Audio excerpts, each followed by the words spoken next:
অসম সংখ্যালঘু সংগ্ৰাম পৰিষদৰ নেতা আবু বক্কৰ ছিদ্দিকী মুকলি আকাশৰ তলত নগাঁও আদালতে নিৰ্দোষী বুলি ৰায় প্ৰদান কৰাৰ পিছতেই মুকলি আকাশৰ তললৈ দেখা গ'ল সংখ্যালঘু নেতা আবু বক্কৰ ছিদ্দিকক। NDPSৰ গোচৰত জেইল হাজতলৈ প্ৰেৰণ কৰিছিল সংখ্যালঘু সংগ্ৰাম পৰিষদৰ কাৰ্যকৰী সভাপতি আবু বক্কৰ ছিদ্দিকক। প্ৰায় 4 মাহ সময় জেইলৰ ভিতৰত সময় অতিবাহিত কৰিছিল নেতাগৰাকীয়ে। উল্লেখ্য যে উজনি নামনিৰ মিয়া খেদা আন্দোলনৰ বিৰুদ্ধে আৰু ঢিঙৰ নাৰকীয় কাণ্ডৰ সময়ত সবল ভূমিকা পালন কৰিছিল নেতাগৰাকীয়ে। পৰিয়ালৰ সৈতে অসম সংখ্যালঘু সংগ্ৰাম পৰিষদৰ তৎপৰতাত পুনৰ মুক্ত আকাশৰ তলত নেতাগৰাকী। মহামান্য আদালতে নেতাগৰাকীক নিৰ্দোষী বুলি ৰায় প্ৰদান কৰাৰ পিছত সংগ্ৰাম পৰিষদ নগাঁও জিলা সমিতিৰ তৰফৰ পৰা উষ্ম আদৰণি জনায়। কাৰাবাসৰ পৰা ওলাই সংবাদ মাধ্যমৰ আগত বিস্ফোৰক মন্তব্য। NDPSৰ ভুৱা গোচৰত মোক অসম আৰক্ষীয়ে গ্ৰেপ্তাৰ কৰিছিল। সংখ্যালঘু নেতা মুছাব্বিৰ আলী আহমেদৰ মন্তব্য। উজনি নামনি আৰু ঢিঙৰ নাৰকীয় কাণ্ডৰ সৰব ভূমিকা পালন কৰাৰ বাবে আখেজমূলকভাৱে নগাঁও আৰক্ষীয়ে জেইল হাজতলৈ প্ৰেৰণ কৰিছিল নেতাগৰাকীক। এয়া সম্পূৰ্ণ অন্যায় আছিল। তাৰ সমান্তৰালভাৱে নগাঁও জিলা সংগ্ৰাম পৰিষদৰ ভাৰপ্ৰাপ্ত সভাপতি ছফিকুল ইছলামে মহামান্য আদালতে নেতাগৰাকীক দোষমুক্ত ঘোষণা কৰাৰ বাবে আদালতক ধন্যবাদ জনায়। আমাৰ হাতত কিছু মন্তব্য আছে, শুনাই ল'ব বিচাৰিছো।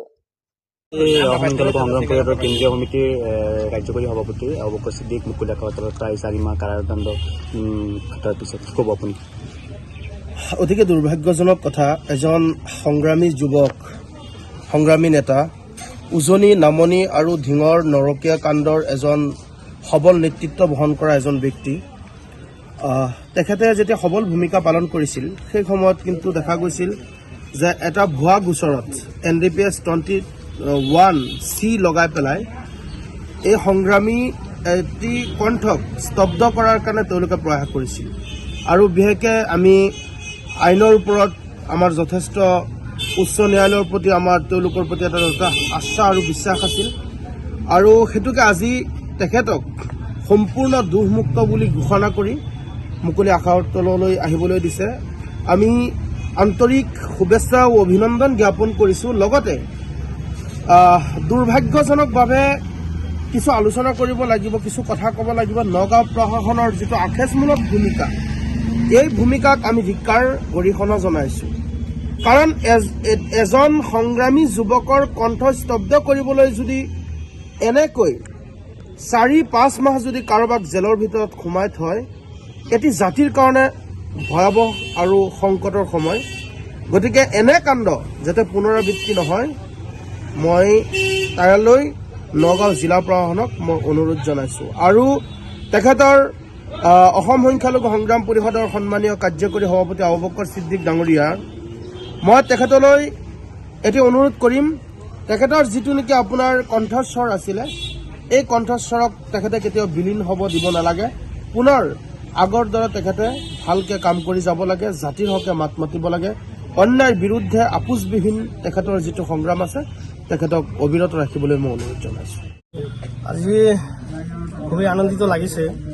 সমগ্ৰ অসমবাসীৰ লগতে বিশেষকৈ নগাঁও জিলাৰ জনসাধাৰণক আৰু বিশেষকৈ আমাৰ সংখ্যালঘু সংগ্ৰাম পৰিষদৰ বিভিন্ন জাতীয় দল সংগঠনৰ বিষয়ববীয়াসকল যিসকলে মোৰ কাৰণে সহযোগ কৰিছিল। মই প্ৰায় 4 মাহ ধৰি কাৰাবাস খাটিছিলোঁ আৰু এই সময়ত মোক সহায় সহযোগিতা কৰা মোৰ অধিবক্তাকে আদি কৰি মোক আন্তৰিকতাৰে ভাল পোৱা ব্যক্তিসকলক মই ধন্যবাদ জ্ঞাপন কৰিছোঁ।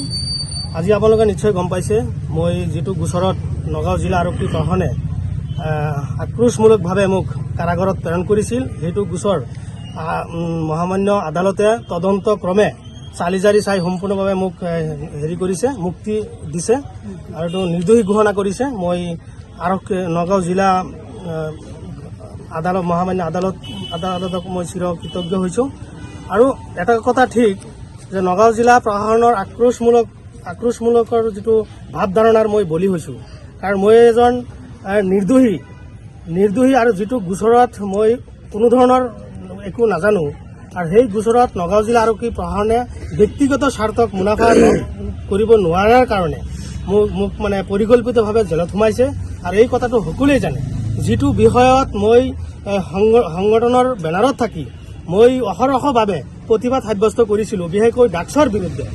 নগাঁও জিলাৰ বিভিন্ন চুকে কোণে গৈ মই এইটোৰ বিৰুদ্ধে প্ৰতিবাদ কৰিছিলোঁ। মানুহখিনিক ড্ৰাগছ আসক্ত যুৱকসকলক মই মূল সুঁতিলৈ ঘূৰাই অনাৰ আপ্ৰাণ চেষ্টা অব্যাহত ৰাখিছিলোঁ।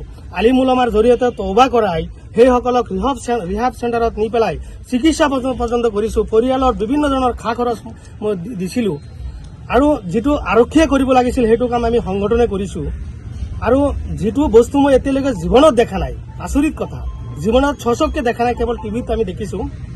আৰু এটা লেতেৰা গোচৰত, যি গোচৰত মানুহ দেখিছোঁ 3 বছৰ 4 বছৰ 5 বছৰলৈকে কেছ ট্ৰায়েল হৈ আছে, তেওঁলোকে মুক্তি হ'ব পৰা নাই।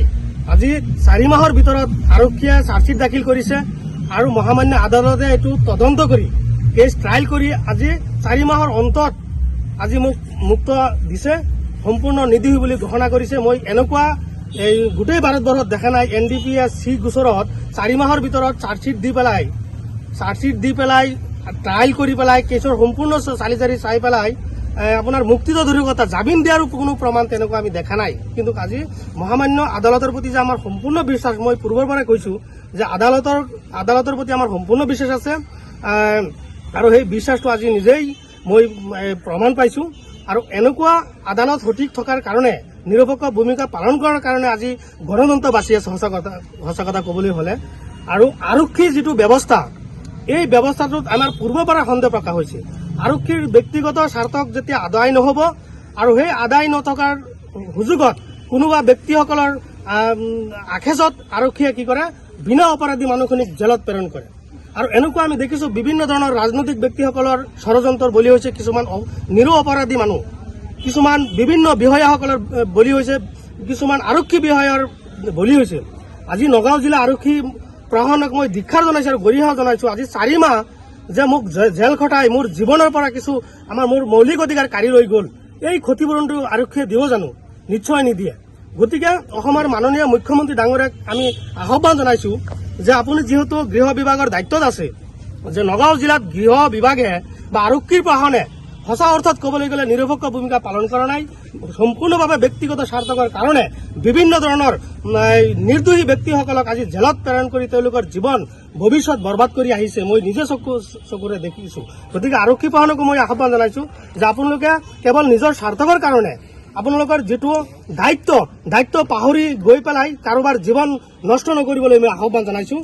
নিশ্চয় আমি পূৰ্বৰ পৰা আৰক্ষী প্ৰশাসনক আমি সহায় সহযোগিতা কৰিছোঁ আৰু যেতিয়া আৰক্ষী প্ৰশাসনৰ সেই ব্যক্তিগত স্বাৰ্থকটো মুনাফা নহ'ব আৰু তেতিয়াই দেখিব বিভিন্ন জাতীয় দল সংগঠনৰ যিসকল সংগঠনৰ নেতাসকলে ৰাইজৰ হকে মাত মাতে, তেওঁলোকৰ মুখ বন্ধ কৰিবৰ কাৰণে, তেওঁলোকৰ গণতন্ত্ৰ বাক স্বাধীনতা নিৰ্মূল কৰিবৰ কাৰণে কিছুমান আৰক্ষী বিষয়াই তেওঁলোকৰ ওপৰত উঠি পৰি লাগি পেলাই জেল হাজত প্ৰেৰণ কৰে। তেনেকুৱা কাণ্ডক আমি আৰক্ষী প্ৰশাসনক আমি ধিক্ষাৰ জনাইছোঁ আৰু পৰৱৰ্তী সময়ত এনেকুৱা কাম নকৰিবলৈ আমি আহ্বান জনাইছোঁ। আৰু তাৰ আকৌ আমি গোটেই অসমবাসীৰ লগতে নগাঁও জিলাবাসীক আমি ধন্যবাদ জ্ঞাপন কৰিছোঁ। আৰু আমি আদালতক মই বিশেষকৈ চিৰকৃতজ্ঞ যে মোক দোষমুক্ত প্ৰদান কৰিছে। এটা আজি মুকলি আকাশৰ তলত আহিছে, এই সন্দৰ্ভত কি ক'ব? হয়, আমাৰ অসম সংখ্যালঘু সংগ্ৰাম পৰিষদৰ কেন্দ্ৰীয় সমিতিৰ কাৰ্যকৰী সভাপতি আবুবকৰ ছিদ্দিক ডাঙৰীয়াক এক ভুৱা গোচৰত, ড্ৰাগছৰ ভুৱা গোচৰত আপোনাৰ জেল হাজতলৈ প্ৰেৰণ কৰিছিলে। গতিকে প্ৰায় 4 মাহৰ অন্তত আজি মুকলি আকাশৰ তললৈ আহিছে। আপোনাৰ নগাঁও আদালতে নিৰ্দোষী বুলি প্ৰমাণ কৰি তেওঁক মুকলি আকাশৰ তললৈ পঠাই দিছে। গতিকে আমি অসমৰ সকলো জনজাতিক, আমাৰ অসম সংখ্যালঘু সংগ্ৰাম পৰিষদৰ নেতৃবৃন্দক, আমাৰ আদালতক সকলো আশা আৰু বিশ্বাস আছে। গতিকে অসম সংখ্যালঘু সংগ্ৰাম পৰিষদৰ কাৰ্যকৰী সভাপতিক যে নিৰ্দোষী বুলি প্ৰমাণ কৰিছে, তাৰ কাৰণে আমি মহামান্য আদালতত চিৰকৃতজ্ঞ আৰু আন্তৰিক ধন্যবাদ জ্ঞাপন কৰিছোঁ।